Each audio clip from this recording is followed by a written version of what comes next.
grandement, Pierre Botton, d'être avec nous parce que la transition, effectivement, elle peut exister parce que vous-même avez côtoyé dans votre jeunesse un monde d'argent, un monde de gloire, un monde, j'allais dire, de Saint-Tropez.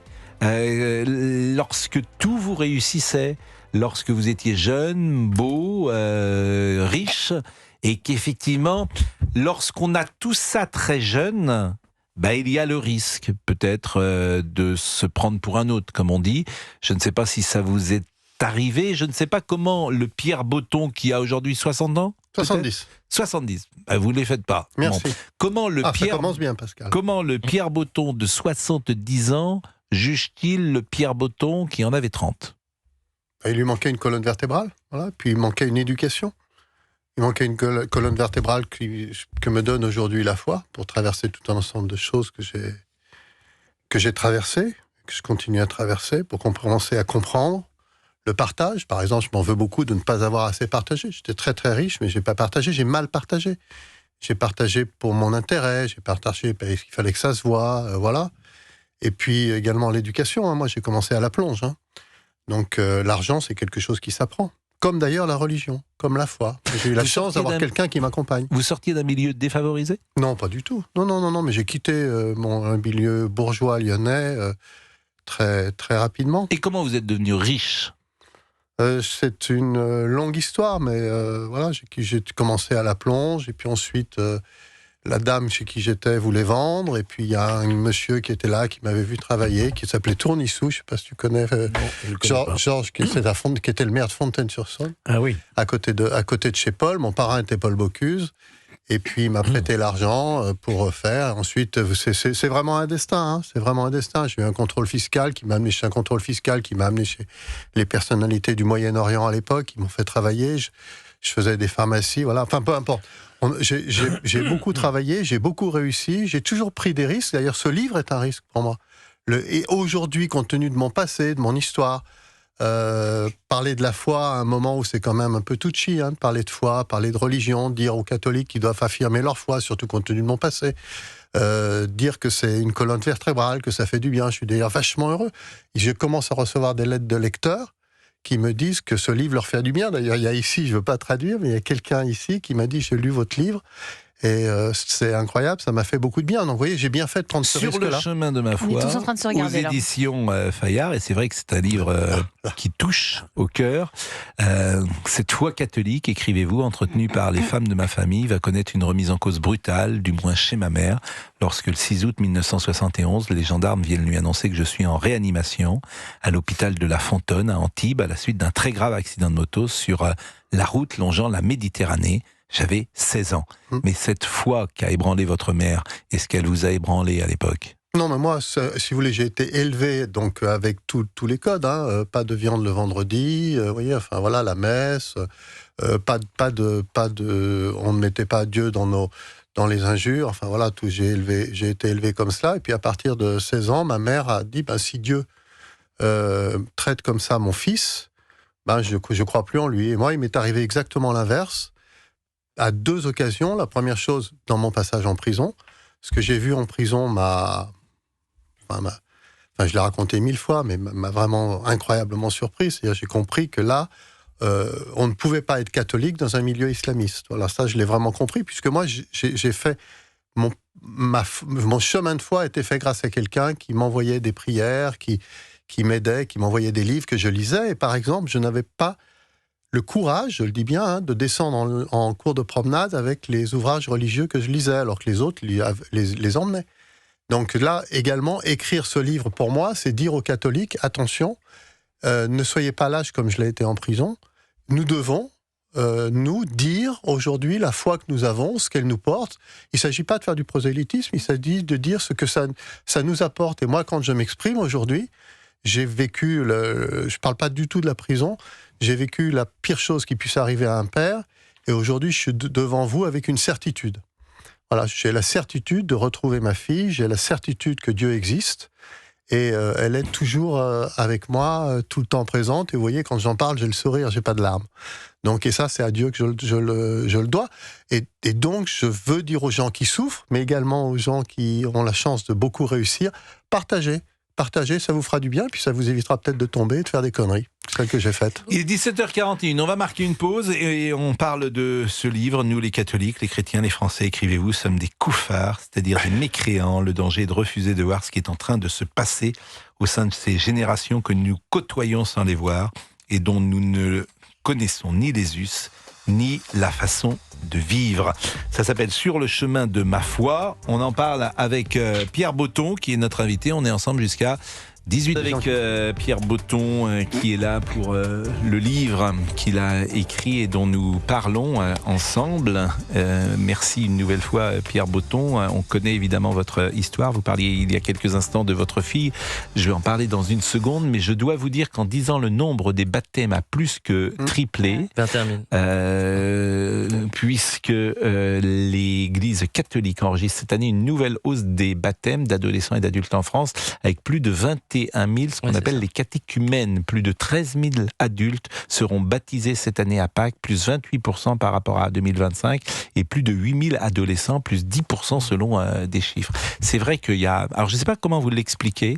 Moi, je l'explique aussi comme une réaction à ce qui se passe en France, comme si l'Église était une manière de retrouver un lien avec nos racines.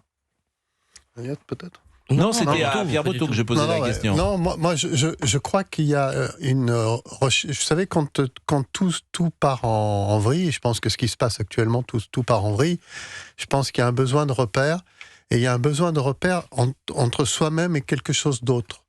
Et je pense que Dieu est ce quelque chose d'autre. Voilà, je pense que, pour ma part, je le raconte dans le livre d'ailleurs, j'essaye le plus possible de transmettre, de partager.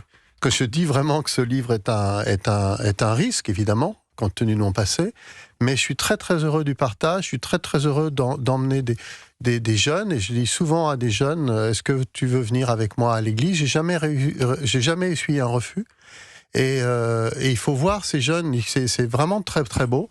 Et moi, je suis très impressionné parce que pendant toute une période, j'ai jamais voulu mettre à genoux devant n'importe qui, même pas devant le juge Courroy, que Georges connaît.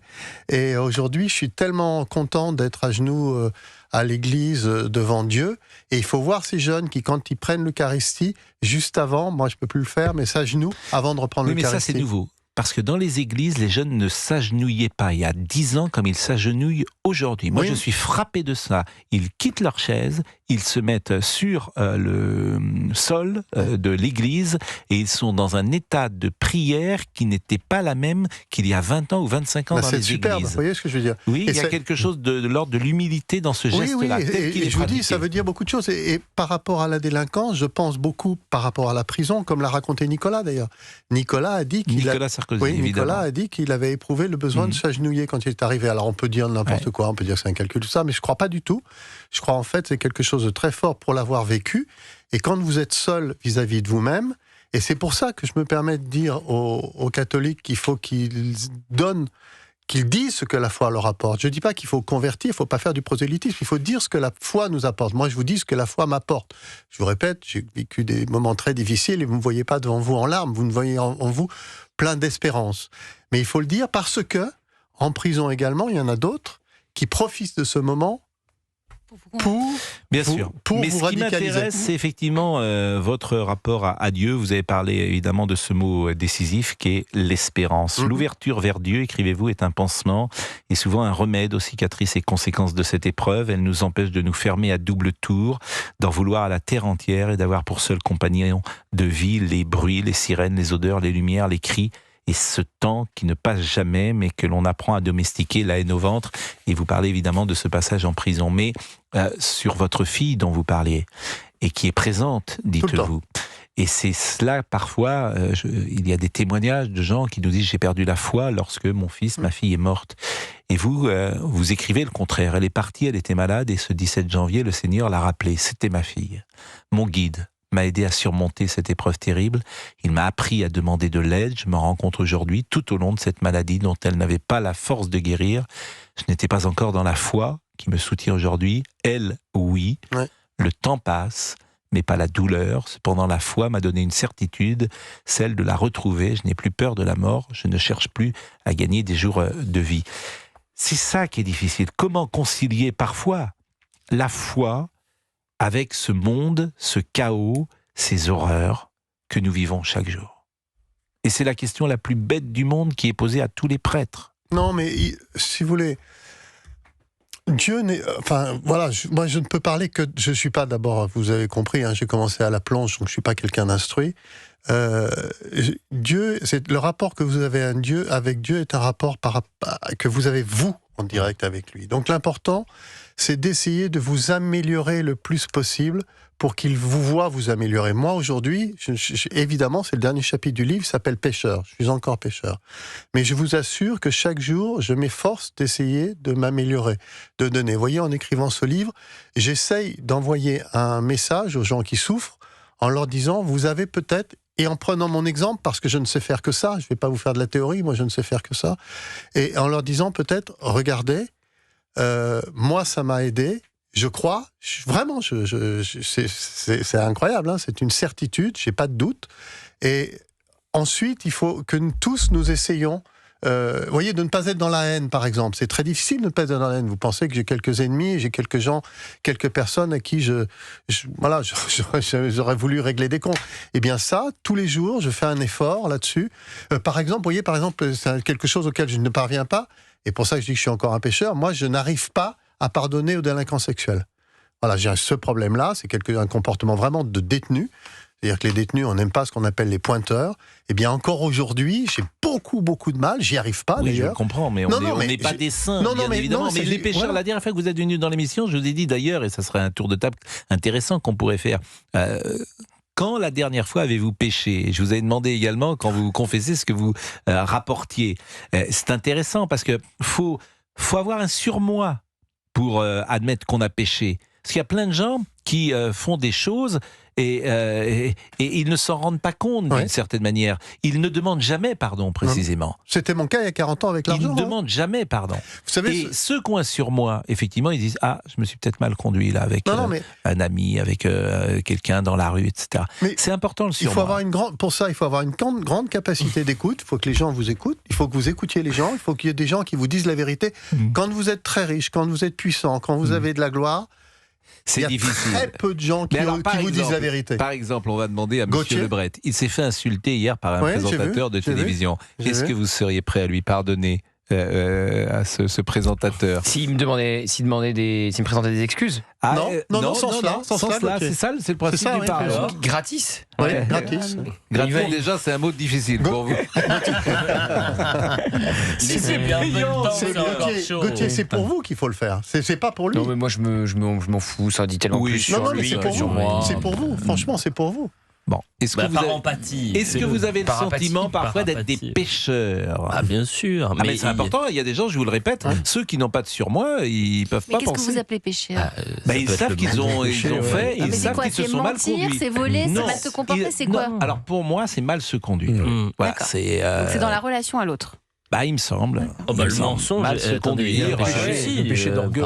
Alors évidemment, l'orgueil, ça peut être un péché. Non mais bien sûr, péché d'orgueil, mal se comporter, bien sûr. Péché d'orgueil, vous avez raison, de vanité. Pourquoi vous pointez Gauthier Lebret par exemple, donner le numéro de téléphone d'un ami à l'antenne, c'est pas une bonne chose. Il y en a un qui m'a suggéré de donner le vôtre maintenant par vengeance. Alors non, la vengeance, c'est péché. Il est 17h55.